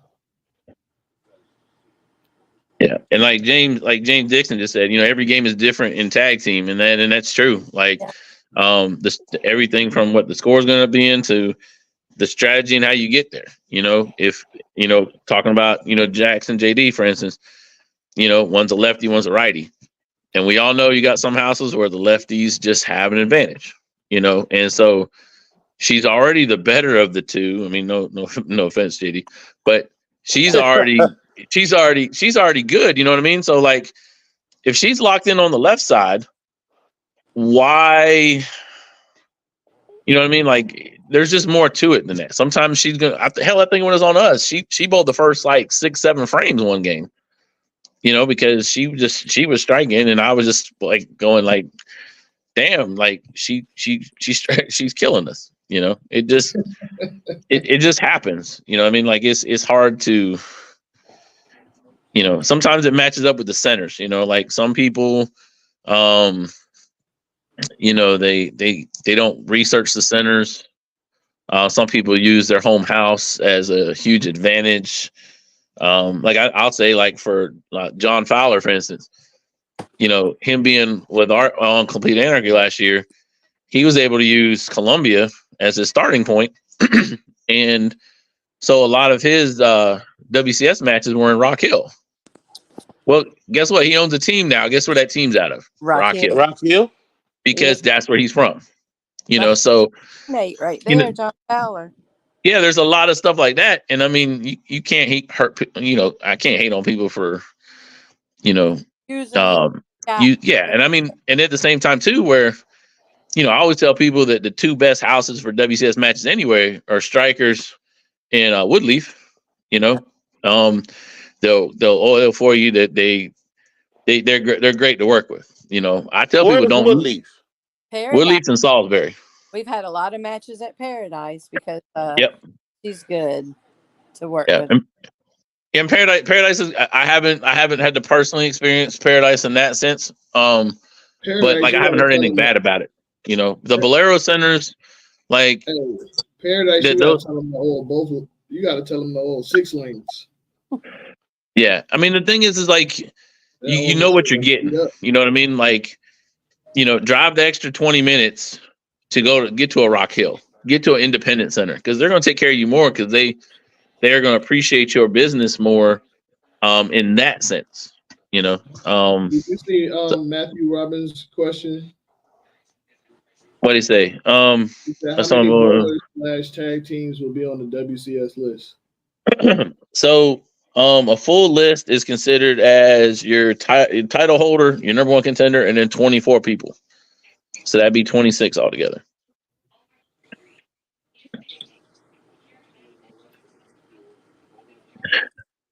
And JD, he probably did forget you inbox them. He some of them TDs are too busy. They don't take stuff to the last minute. But Dougie does a good job running tournaments, so I'll give him that shit. But yeah, I mean, yeah. So that's we try to have the list full, and then like, what I try to do to save people the money too is like, unless the list is full and people are trying to get on, like even if you lose twice, like I don't kick you off. You just fall down the list and. Versus paying the qualifying fee and a one-time fee again and all that stuff. So you've kicked me off before. Well, the list was full. I'm so sorry. Because Cap Tag Team has been the best series we've had. You know what I mean? Like, because a lot of times it's two people that they're teammates that obviously but they enjoy each other's company. They've known each other for years. They have other likes and interests outside of bowling, and so they'll ride together. You can tell those teams when you get to your match and the one gets there and like their partner's already there. They're getting a drink right now, whatever. Because there's nothing worse than when you bowl a team. And some teams like have to come from two different directions, so it's not like this for everybody. But you see some teams where we bowled some where they're coming from the same city and they're taking separate cars. They're gonna bowl the match and then they're gonna get back in their separate cars and go home and drive right by the other one's house because they don't take that time to like connect, I guess, with each other. So, but tag team is the greatest thing. Like, I kind of would like to have like WWE's had like those mixed tag challenges before. Like, I would like that straight up have a mixed tag, kind of a tournament kind of deal. Don't want to add any more belts or nothing, but I think just like a tournament where it has to be a male and a female, I think would be fun to do as well. So, we'll see how all that goes. We just gotta. My whole goal this year is basically just to continue to grow. Every year we have the same thing where we're good till Mega Bowl usually, and then when people can't get to the top no more, they drop off. They get tired of being called sandbaggers, so they drop off. Sometimes life just gets in the way with people too. The kids are getting ready to start their summer activities and things like that, and so people got to prioritize their life. And I mean, I can't hate on none of that. I'm just hoping to see more participation from the Atlanta teams, because this year the good part is there's enough tournaments going on places to where, even if you got to drive a little bit more, tie it to a tournament that you're going to. If we got tournaments, in Greensboro all the time. Tournaments in Columbia, Joe's running stuff. I feel like every other weekend now. So there's a lot of stuff going on. It's just a matter of, planning it and Clyde be traveling. And Clyde be traveling. I think he's collecting like alcohol bottles from every city in the country, maybe or something. I don't know, because he ain't striking in all of them. That's for damn sure. He's got some tournaments going on out there. Clyde, you gonna promote your tournament? I think he felt. So you gonna promote your tournament? You ain't hear none of that, huh? No, I wasn't. When Ray talk, it's like the teacher off of Charlie Brown. All I hear wah wah wah wah. He's so damn stupid. But yeah. So I do have a 4-gamer series tournament going on. The first start was in Columbia. The next 3 stops is in Sumter. Then we go down to North Augusta. All the information is on my Facebook page. It is a point series. Even if you missed the first one, you still got equal opportunity because it's 12 stops total that you can run down the leader. And right now the leader is actually a youth bowler out of I do let youth bowl and I send money to their smart account. I give it to their youth director for their home house, and then I make sure they do the right thing with their money. They put it in their smart account. But right now, the leader of the point series on the male side is a youth bowler. The leader on the ladies side is actually one of my team members on the body snatchers out of Charleston. That means she can be walked down. Yeah, everybody can be walked down. I mean, you get 20 points for just showing up, just bowling. You get 20, and then all the other points are place points. So you can run people down easily. Yeah, and I got a design like that where it won't be a runaway after 4 or 5. She got a body snatch. And then we are doing the cash grab in Columbia every second Saturday. We do the cash grab in Columbia. Me, Joe, Sly, and Nancy. We do that, and then Joe actually does the scratch tournament the first Sunday of every month at Roy Z. So we try to keep the bowlers busy, I know a lot of people say they're going to that. Yeah, he gets a lot of people at Roy Z for the scratch tournament because that is a scratch bowler's house, basically.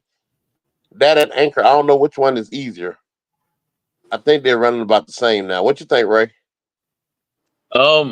Based off my performance at Anchor yesterday, I'm gonna go with Royal Z's easier. Nah, you can't base off you can't hit the side of a damn building. Oh, stop that. Okay. Hey, listen, So, I'm gonna tell you one thing. One thing that's cool though, real quick, is so now that I'm bowling at Anchor on Monday night, got so many people on CA there that we do. It's $20 a night. It's $5 a game, $5 for the set, and basically see who gets high game and stuff. But they did that last year. They did that. Yeah, but see what I didn't like about it is just for CA. They didn't let outsiders. Get in it. Well, but you should be glad though, because we always do to where low man has to buy the round of shots, and you would have to buy the shots every time. Well, no. You better ask somebody. You better ask some. You better ask somebody. Ask your president. Ask your president. You better ask somebody. You better ask your president. Ask him about me. Hey, listen, I got through 3 games last night, and I didn't have to buy a shot. So I looked at it like I didn't win any money, but I basically paid $20 for 3 shots, which is pretty good though. I was okay with that. So, but no, it was good fun. It was good fun. That house, anybody can bowl a 300 at any time. I mean, that league, that Monday night league averages about 3 to 4 300s per week. Yeah. Yeah, it's ridiculous. It's one of the higher averages league. Some of the centers down here in Atlanta, you get 300 or 400 300s on one night. And that's just because we good. It don't matter what the fuck house it is. Well, I know who's not in that picture. Mr. 170s, Martrail. But I bet you could find somebody wearing one of these in that picture, though. Oh. Yeah. Hey, you need to give Alex one then. Nah, that joke was, oh my. Alex is the best bowler in Atlanta. Yeah, after we get done with him at Forest Park, he's gonna be looking for the 2s and the 3s. Oh, y'all got them. Y'all got them in the first week. Yeah. We got the other new team the first week. That's gonna be what day is that y'all bowling? 9/22. September 22nd. Yep. Man, send me that address. Come on down. Well, if you Google it, make sure you Google Fun Time Bowl. And that's a fun time. Fun Time Forest Park. Yeah, Forest Park. Don't just Google Fun Bowl because you'll end up in McDonough, not Forest Park. Or Fayetteville. Or Fayetteville, yeah, you're right. Well, Montreal, just send it to me. I got you. That's it. Hey, you 20. Yeah. Asking a while ago. I gotta ask Ray something. I learned the hard way what a bad boy Ray was. I invited him to one of my WCS matches at Royal Z. And what happened, Ray? What happened? I'm going to ask you to tell the group what happened. Man, so listen, like, the reaction rate was crazy. I'm not allowed in that bowling center. My bad on inviting you to the center you're not allowed to be in. Well, it's funny to me how different centers operate. They've had this thing where, I mean, I ran the best league we had in Columbia, money wise, for a couple years. And then so I went to what I thought was going to be my career and went to work for Bolero. And some things I guess got misconstrued. Some people got in their feelings. And so, they don't allow me in the bowling center. I'm not gonna say there's things that are funny to me when you compare centers where it's all about who the owner is, honestly, and what they want to do. Because I mean, we've got centers where people are getting in altercations, and it's nothing. You know what I mean? It's just it's nothing. But then like I go and get a career somewhere, and like I can't go in a bowling center. Like it's just crazy to me. But it's to the point where I could care less. I'm just trying to make sure now that people like that don't end up owning the bowling center we had closed here recently, because we don't need another center like that for sure. So, we'll see. I ain't gonna say nothing too bad about that place, but hopefully they'll come to their wits end at some point. I mean, we're growing leagues in other houses, despite that. So it is what it is. Like, ain't gonna. I'm sorry I couldn't stick around to enjoy it, Joan. I know. People. Because this just took a turn. I'm like, whoa. Nah, I mean, how did we get here? Hold on, like, Ray, wait a minute. I'm bowling my match, and then I turn around and he's being escorted out. I'm like, what the hell did he do? Yeah, it's crazy because like there's so many things that have happened in that bowling center. Trust me, there's been 100 things, and I'm sure Clyde could fill y'all in on some of the stuff too that's happened in that bowling center. That like what I did was like nothing. Like it's just crazy to me. How all that played out, but it is what it is, man. Businesses get to run their business how they want to. The UBA gets to run their stuff how they want to. That bowling center gets to run stuff how they want to. Like it just is what it is. So your new nickname, escorted out. Damn. No, I got enough UBA names. I got some coming to start clowning some people. Once we get this Bolify thing finishes up, I got 6 new ones on the way with different names on them. So we'll see. We got 6 new jerseys. I was just gonna say, do anybody know what jersey times are running now? That's a good question, Clyde.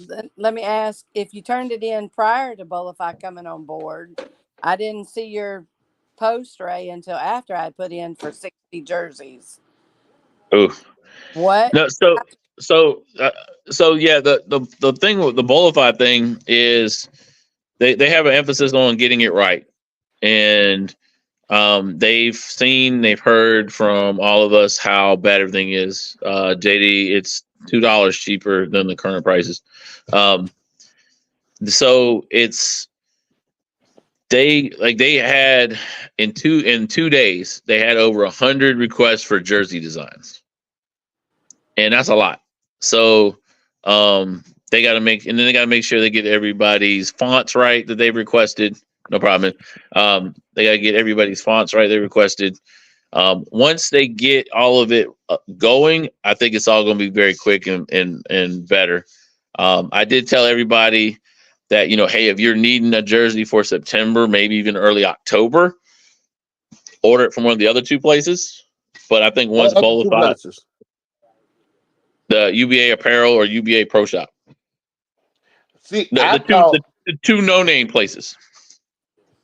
See, I didn't know about the Bolify. He says that respectively because I believe every team that we all own, we got Bolify staffers on our teams. I don't know if y'all knew that, but I believe we do. Well, let me ask you this. So Bolify is we're allowed to use Bolify to get our UBA jerseys now. Yes, sir. It's so if you go to UBA, where my phone at? Oh, I'm using it right there. That's why I can't find it. UBA. That's an old lady. UBA. I know I'm getting old as shit. UBA.bolify.com. And that's where you can go. There's 4 different ways you can design your jerseys. If you do custom from, a white jersey all the way to however you want it custom, it costs you $100. But there's 3 ways to where it's free. So you can move one over that you got. They prefer that you not, because they know that colors aren't going to match right and things like that. They'd rather you design it.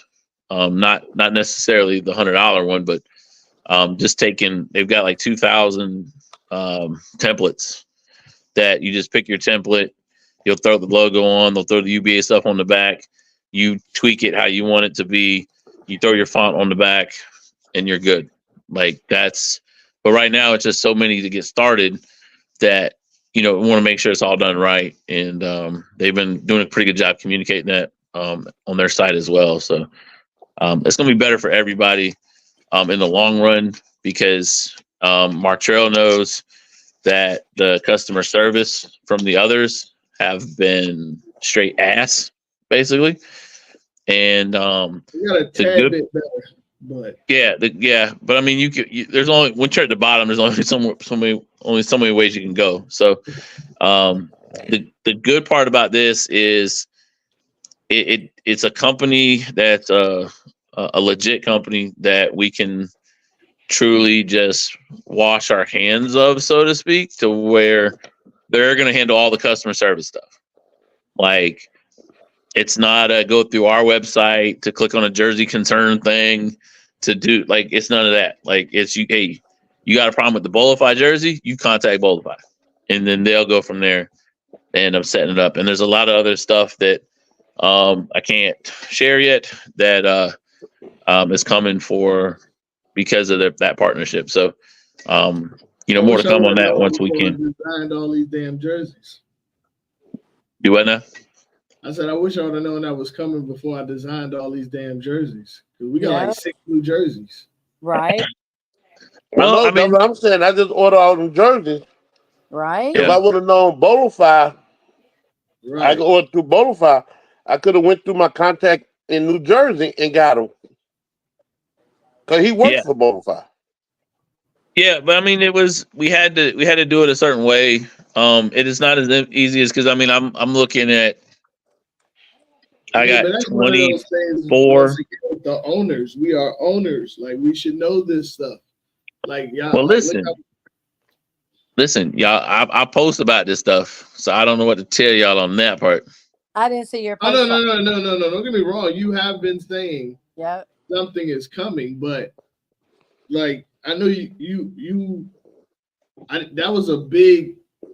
That was big news. Like, when you said something is coming, we just thought maybe improvements to what because you were saying it for a while, right? I will give you that credit. You were saying, hey, something is coming. Trust me, something is coming.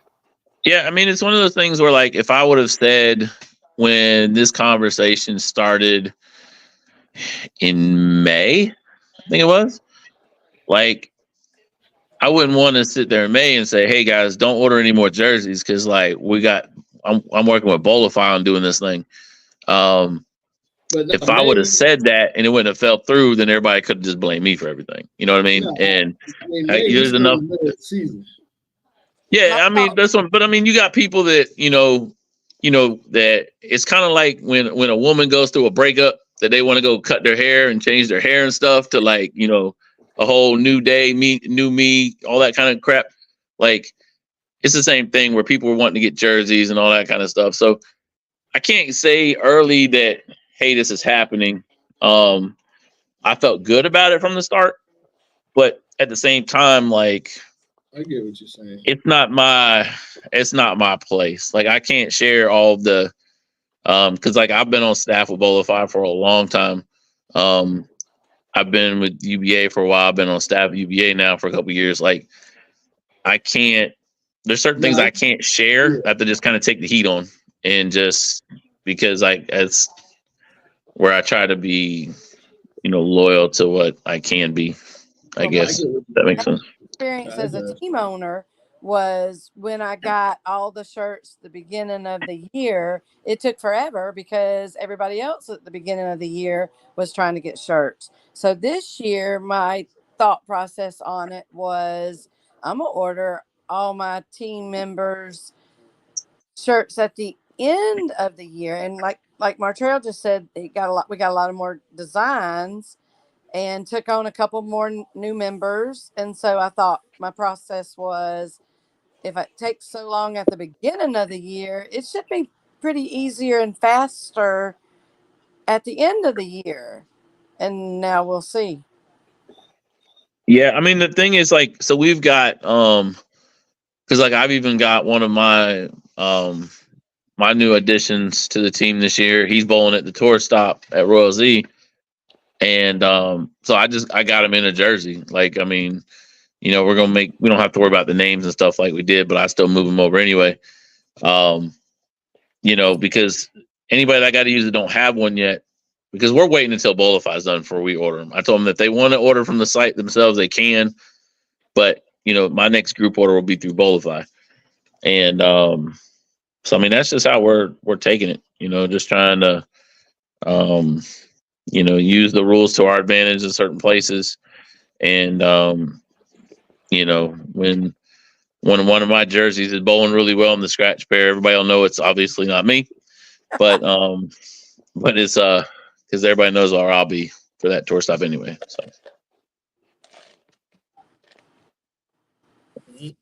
So what I say, appreciate y'all for joining on tonight. We had some great conversations. Thank you, Clyde, for dropping in a little late.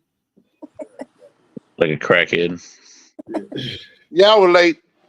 He's always late to people got real jobs around here, Yeah, I got to get up in a couple hours. Clyde's always late to the party, but it's not really a party. It gets started. Clyde is a bona fide babysitter. So sad. Oh. Ain't that right, Clyde?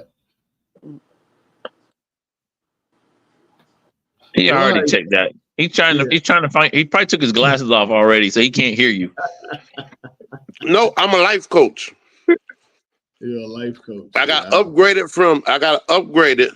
from respiratory care provider to life coach. So different in a man. All right. So appreciate y'all. Tune in next time. Appreciate you, Ray. Appreciate you, Miss Joan. Thank you. Looking forward to this season. It's going to be a funny one. Oh, I'm waiting. I can't wait. Y'all have a good night. All right. Good night. All right, man. All right, well.